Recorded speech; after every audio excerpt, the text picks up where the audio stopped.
These guys are still up here? It must be a party that's been going on for days now. Hey guys, you're watching one and only. My name is AJ. Welcome back to another episode of Functional Village. Are you ready? Are you ready?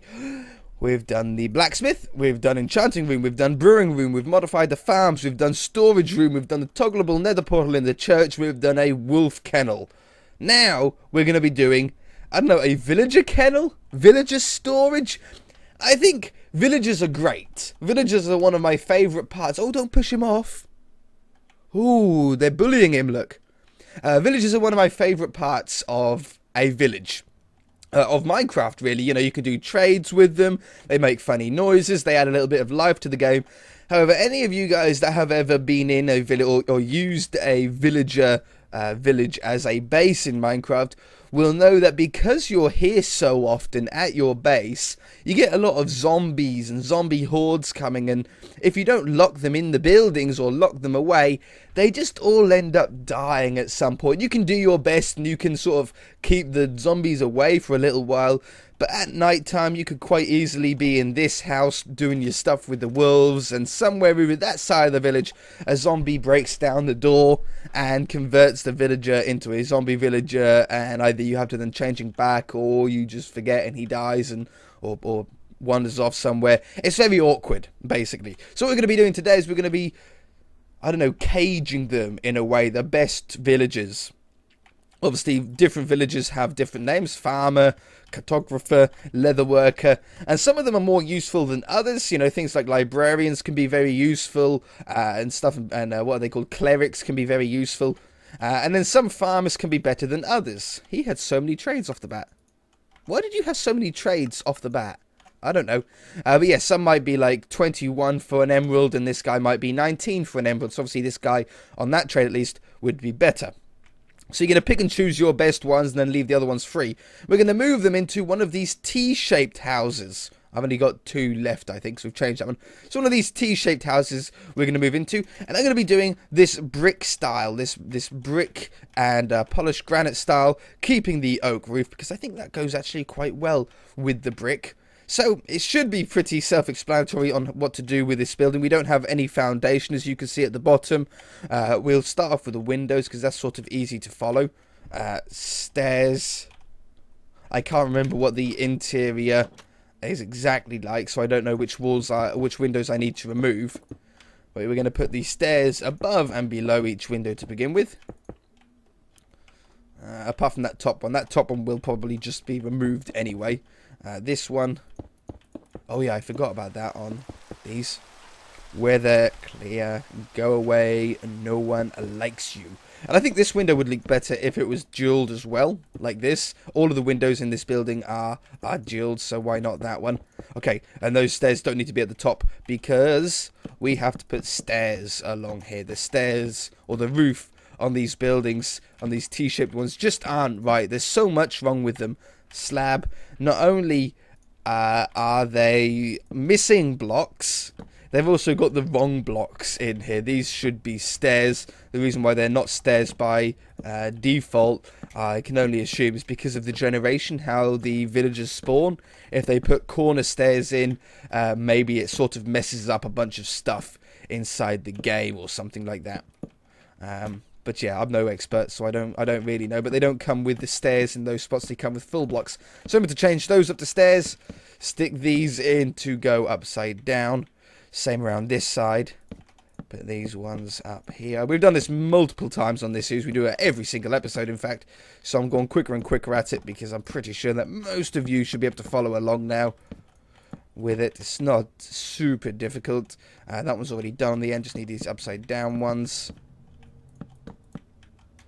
Et voila, we have ourselves, this one should be curved, we have ourselves a new roof. It already just looks so much neater. The brick and the cobblestone and the wood, ugh, no, do not do. So what we're going to do now is in all of the corners we're going to put down our polished, I always forget which one, granite, that's the one. Polished granite. In here. On this one, there's more corners on this building than there was on the last one that we done. Oops, I removed a block. And then in anywhere else, you're going to stick down your bricks.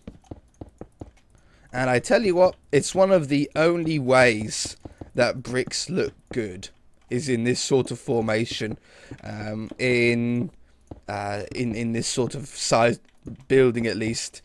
Sometimes if you use bricks too much, they all sort of blend into one and the brick texture doesn't quite work as well. A lot of people really dislike the brick texture. In fact, it's one of the most disliked textures in Minecraft. I think a way to improve the look of brick is a technique that I do a lot on the city series that I have, where we incorporate a lot of quartz into it, and the quartz seems to offset the red of the brick, which helps a lot. Did I miss any because of the logs? No. So I'm going to remove all of these. I love working on buildings this size as well. It takes no time at all just to entirely change the entire look of the building. Like these episodes are between sort of 15 and 20 minutes long usually. And in that episode we completely change the blocks in the house. Now we're doing most of the exterior blocks here, but there are obviously, like that one, going to be some interior blocks that we're going to have to modify once it comes to it, but we always just work on the exterior first in most of these episodes. And stick these ones like that. I think that's all of them. Yes, so now the outside should look pretty snazzy. I love the look of that. And it's such sort of a traditional look that you don't need to add any flower beds or trapdoors and things like that. The brick texture is just detailed enough that you don't need that extra stuff. For the door, it's up to you which door you want to put on. I like with the brick ones using the acacia ones. We will probably change up the ground in here. What ground block are we going to use, in fact? What one would look the snazziest? Stone brick. I think stone brick would actually work well. So we'll put stone brick down in here. We're going to put down the thing. I didn't end up changing the floor to the kennels last episode, and a few people pointed that out. We kept it with the cobblestone. You guys are right. I think birch would have been the nicest to have in here. It's a nice light block to have, and then that way the floor doesn't blend in with these cobblestone walls. It was a mistake, an oversight on my behalf. I apologize. Door like that. See, that just looks so much lighter, so much brighter inside, and then the ground doesn't blend in with these cobblestone walls. So yeah, I apologise for that. It was birch in my original plan, but then I just forgot when I was recording the episode. Anyhow, we've got stone brick as our floor in here. And as you can see, we've got rid of most of the cobblestone on the inside here, but there was a few blocks that we missed, that we couldn't see when we were doing that. This one and this one. I think these ones we can remove. Yeah, like that. Beautiful. So much neater. Inside here, I can remove these blocks, I think. Yeah, these ones aren't attached to the outside. It's really hard to tell when you're using oak as the roof and oak as the interior. But I can't remove these ones. These ones here are those blocks, so you can't remove those. But we're going to have some sort of ceiling on here that looks neat. I'm going to do my normal method of using these slabs. It's been we've used some themes throughout this series, using the same carpet design with the same lighting design and the same sort of slabbed ceiling design, just because it goes with any possible theme that you can think of. There's nothing that those designs don't go well with. It's a neutral carpet color of grey. It's a neutral ceiling color of grey. And grey just goes with everything, so it's nice and simple. Okay, these are the windows that I'm going to get rid of. We're going to take those away. I should probably remove the stairs from above and below the window as well. So I'm going to take away those 6 blocks and replace them with bricks, because this is going to be the wall that we're going to have our villagers upon. We're going to put some glowstone and some carpet down now so you guys can see, otherwise it's too dark. And we're going to put in a rug here to here. Black over the top of the glowstone, grey in the middle, and we'll have some lighting up here as well. We'll probably do something like that one and that one, that one and that one, and then have those like that. So 2 of the same size rugs look super neat. Now, for the villagers, there's a few different ways that you can do this depending on how you want it to sort of look. You can do the simple, traditional look, which is probably the route that we're going to go for this episode, and that's by putting slabs around the bottom. Getting your villager either in a minecart is a good way to do it, and then sort of railing them in and dropping them off in there. I don't think you can fishing rod a villager. Oops. Oh, you can fishing rod villagers, so that's another way that you could do it. You can't lead villagers, though. No, you can't lead them. So fishing rod or minecart. Fishing rod is obviously a lot cheaper to do. And to get him in here, you're going to just sort of push him in. And then once you've got him in here, you're going to have to be pretty quick in order to pen him in. Now, you can't have it up here, because up here gives us 2 blocks still. And that allows the villager just to literally walk out. You're going to have to do it like either like this or using stairs, which I think will look better. So we're going to use the stairs here, and you're going to put the stairs. Ooh, it's going to be real tricky to place. You need to sort of, that's the one. Like that. And now the villager can't get in or out. If I put this here, weather, go away. I cannot get out. The villager is stuck in here. And as long as a zombie doesn't get in here, I mean, you could put down an iron door. Would probably, in fact, be smart. Putting down an iron door and having a button to get in, or a lever. Because then otherwise the zombie could just break the door and might be able to get to them. I don't know, like, how close a zombie needs to be to hit someone. But there's our first method. That way, if we could spawn a villager in soon as though. Oh, I didn't know those actual spawn zombie villager eggs. We can stick him in there, and he cannot get out. He's now stuck in there. You have one blacksmith, you have one farmer, you have one cleric, you have one cartographer, whatever. You know, the ones that do the best trades to get the most emeralds, name tags, things like that. It's just super easy. But there is some other ways that you can do. Obviously, you can be creative depending on what theme you want to do. This theme works well with the spruce works well, or the dark oak works well with this brick one. It would also work well with the Tudor design if you were doing a more Tudor style village. If you were doing the modern one with the clay, like the white clay there, I would recommend doing the same thing but with quartz. If you were doing the vanilla block like the blacksmith and the church, you know, these sort of cobblestone and wood, then I would either do it in oak wood or cobblestone, or maybe cobblestone at the bottom and oak wood at the top to keep the colour palette going. Or there's another way that we can do it, and it's an interesting one. It does require a little bit more work because you're going to have to go and get packed ice. Do not use normal ice. Normal ice will melt, obviously, but packed ice will not. So you're going to have to find one of those packed ice biomes, ice spike biomes, is that what they're called? And it just looks really smart. It looks sort of cryogenically frozen. And what we're going to do is we're going to put 2 of them up like this. You could use glass, I suppose, for this as well. But you're going to either do it like this and stick the villager in here. Bink. That looks pretty cool, just sort of having them in there. Having some cobblestone walls at the side could look like little pipings. It's a little bit too futuristic for my theme, you know, for this brick, which is why it looks so weird in here. But if you can imagine, if you had a very futuristic style theme with like clean iron blocks and very sci-fi looking, then that would suit superbly, especially in some sort of space theme. I might do that sometime and do a space center base, you know, and have that kind of stuff. That would be an awesome little series to have. But if you don't want to see these villagers, or you want to protect them in a way, I suppose, if you want to protect them from zombies from getting in here, then there's another thing that we can do. Let's get a sword. And you can do this at pretty much any theme that you want. But it's going to require... Oh, I need to wait. There we go. The new combat system I always forget about. You can't spam click them. It requires dropping the villager down into a block below. Otherwise, you end up just seeing his legs, which just sucks. So, we're going to take this block away, and you're going to get a piston.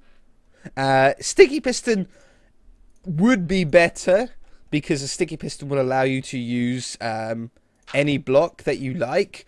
If you don't have access to sticky pistons, you can use a normal piston, but you'll have to either use sand or gravel so they fall out the way.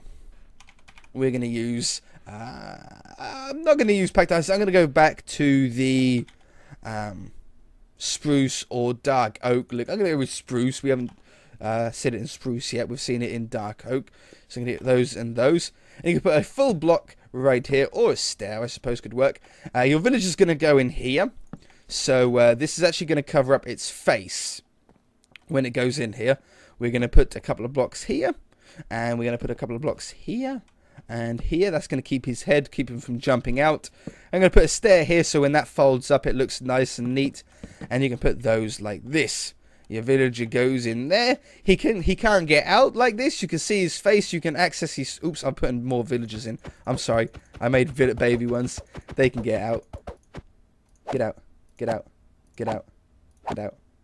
There we go. Don't click on them when you've got an egg in the hand. You can access the trays. So we've got leather worker here. 4 emeralds for leather pants? Are you kidding me? What a rip-off. Who would do that? I wouldn't pay 1 emerald for leather pants. 12 leather for an emerald? What? That makes no sense. Leather pants are 1, 2, 3, 4, 5, 6, 7. Leather pants cost 7 leather. But he's selling...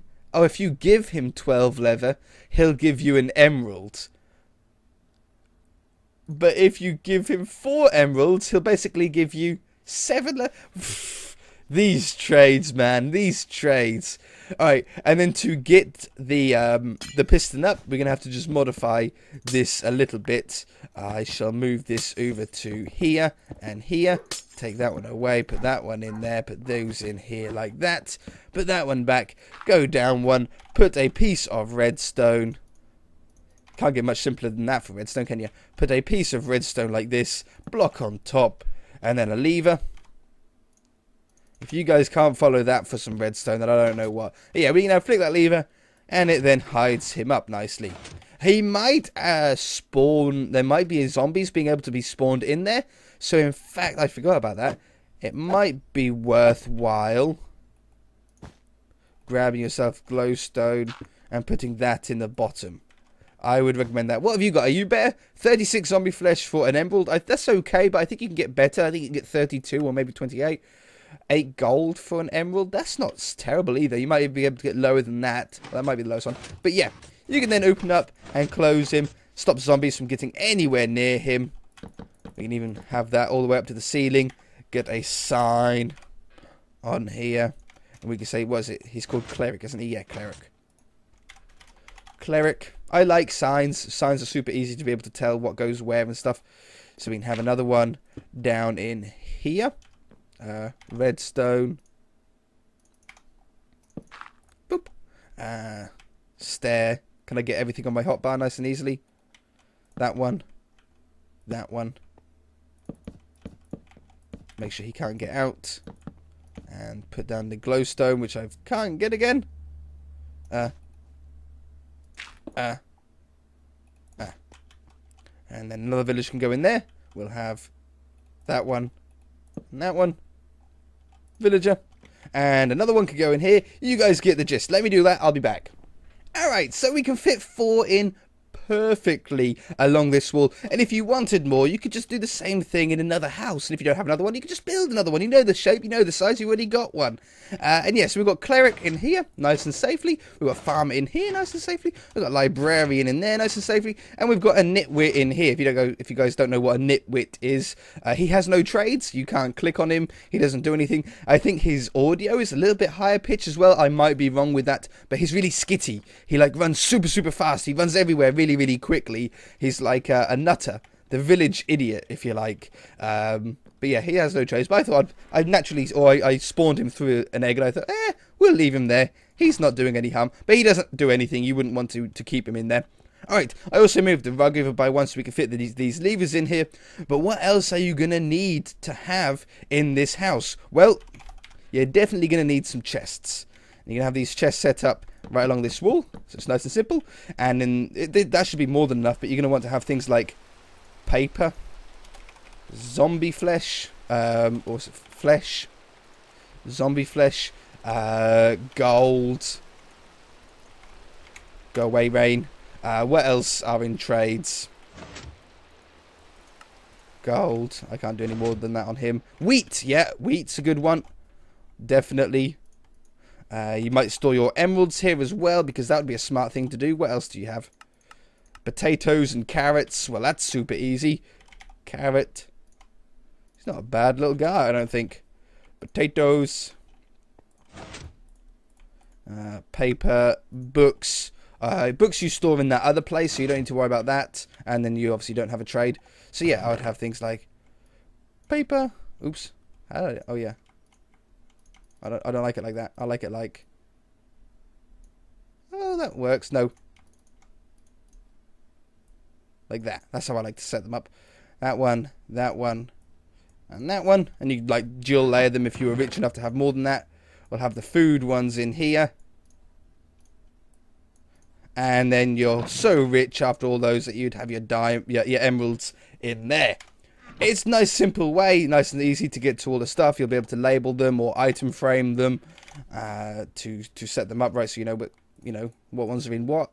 And yeah, I think that's super smart of a layout. Nothing else is needed on the interior here. Any other space that you've got left over, you can put some more chests over here or whatever. It's totally up to you. I'm gonna leave that up to you guys.